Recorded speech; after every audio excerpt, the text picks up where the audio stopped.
U.S. Congress publishes Report 10 for Taiwan on countering CCP. Wagner chief warns of revolution led by Russian elites. Leader of cross-border raid warns Russia to expect more incursions. World's largest aircraft carrier sailed into Oslo. European Central Bank preps design for digital version of Euro. Mawar gains strength and becomes a super typhoon. Canada and Saudi Arabia normalize diplomatic relations. Congo to revamp unfair mineral deal with Chinese firms.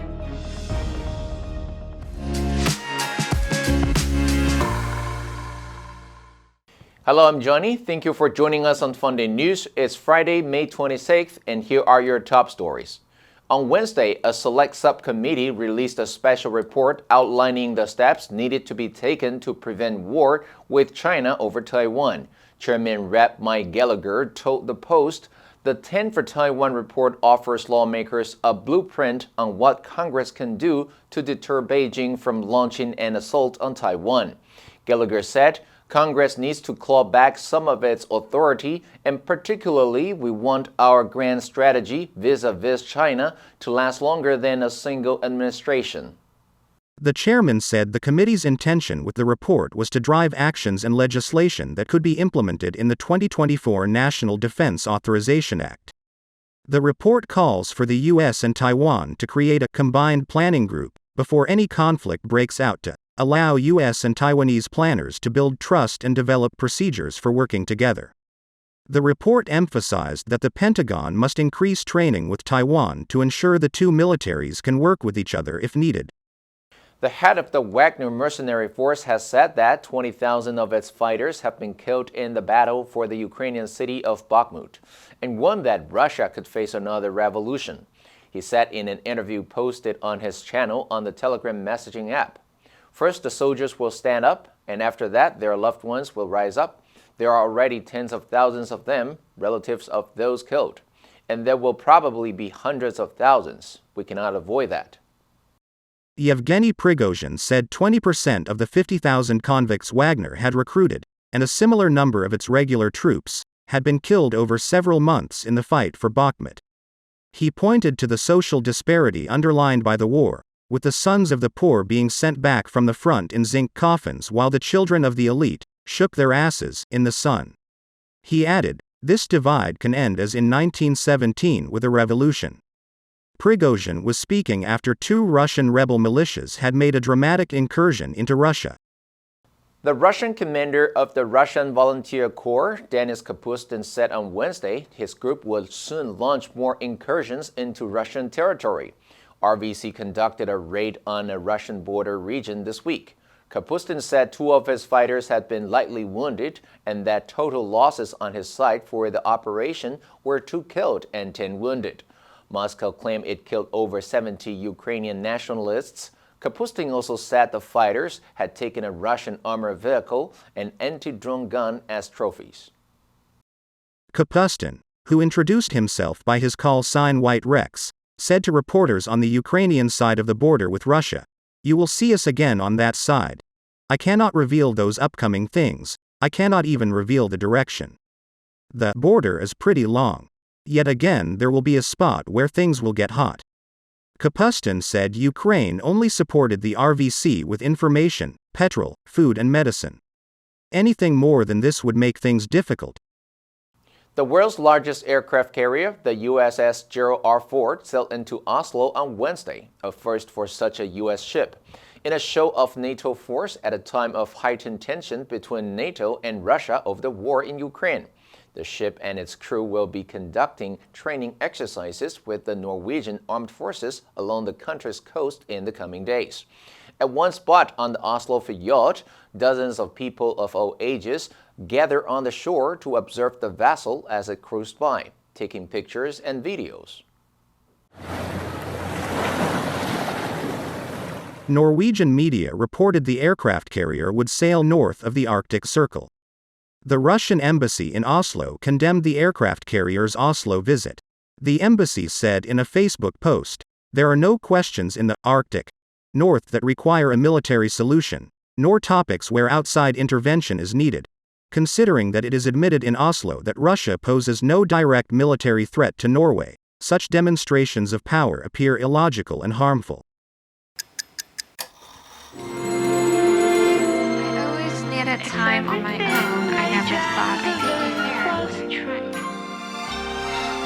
I take your blessings with your heartaches too. It's so easy and so wonderful to know it's you. 学习，一切从今天开始。Funday 英语。As the euro marks its 25th anniversary Wednesday, the European Central Bank, ECB, is readying a proposed design for a digital version that could change how money is used over the bank's next decades. ECB officials say the European Union's Executive Commission is expected to come up with proposed legislation on the idea in the next several weeks, while the central bank will publish a detailed proposal for the design of a digital currency in October. ECB President Christine Lagarde says a digital euro could offer a way for people to buy things without depending on payment service providers controlled by non-European companies. Those could include MasterCard, Visa, Apple Pay and Google Pay. A member of the ECB's executive board and head of the Digital Euro Task Force, Fabio Panetta, says it wouldn't replace cash and people would have the option, not the requirement, to use it. According to a local meteorologist from the National Weather Service, Mawar was upgraded to a super typhoon after it passed over Guam at a wind speed of about 140 miles per hour just prior to midnight local time on Wednesday. A super typhoon means when the storm moved over open water, its maximum sustained winds were at least 150 miles per hour. The Weather Service forecaster said Mawar was expected to continue to generate tropical storm force winds before weakening on Thursday. The media said there were no immediate reports of deaths or injuries. But the storm was so strong that it broke wind sensors and radar equipment that sent meteorological data to the local weather service office. But meteorologists said the good news was that conditions were beginning to subside after the storm exited the Mariana Archipelago, of which Guam is the southernmost and largest territory. According to forecast models, the super typhoon was regaining strength and could head west toward the Philippines and Taiwan. Canada and Saudi Arabia said on Wednesday that both countries have agreed to restore full diplomatic ties and appoint new ambassadors, bringing to a close a 2018 dispute that damaged relations and trade. According to statements from Canada and Saudi Arabia, the decision follows discussions held between Canadian Prime Minister Justin Trudeau and Saudi Crown Prince Mohammed bin Salman on the sidelines of the summit of the Asia-Pacific Economic Cooperation Forum in Bangkok in November last year. In 2018, Canada's embassy in Riyadh published a tweet in Arabic urging the immediate release of women's rights activists held by Saudi Arabia. It was before the killing of journalist Jamal Khashoggi that year. That prompted Riyadh to recall its ambassador and bar the envoy from returning, and to institute a ban on new trade. Saudi Arabia was the biggest export market for Canada in the region in 2021. More than 80% of exports to Saudi Arabia were transportation equipment.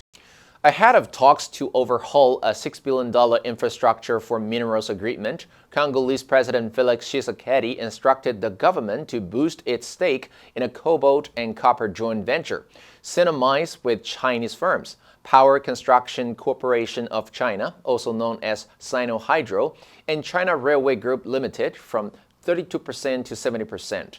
The Congolese president is set to visit China from May 24th to 29th and expected to meet President Xi Jinping to review and sign several key trade deals. Sinohydro Corp and China Railway Group Limited had agreed to build roads and hospitals in exchange for a 68% stake in Sycamines, the cobalt and copper joint venture with Congo's state mining company Gécamines. But Congo found the 2008 agreement did not take account of an estimated $90.9 billion worth of reserves that Gécamines brought to the deal and ended up with giving away too much of Congo's resources with little benefit to the country. The country now seeks to make the joint venture deal fairer for Congo. Now let's take a look at the vocabulary of the news of the world's largest aircraft carrier selling into Oslo. Number 1, heighten, 使加强、提高、增加。Tension has heightened after the recent bomb attack. The campaign is intended to heighten public awareness of the disease. Number 2, condemn. 通常因为道义上的原因而谴责、指责。The editor of the newspaper was condemned as lacking integrity. Number 3, intervention. 干涉、干预。The incident was used as a pretext for intervention in the area. And that's all for today's Funday News. Be sure to tune into Funday News from Monday to Friday and click the link below to join Funday for free. I'm Johnny Wu, your host. I'll see you next time.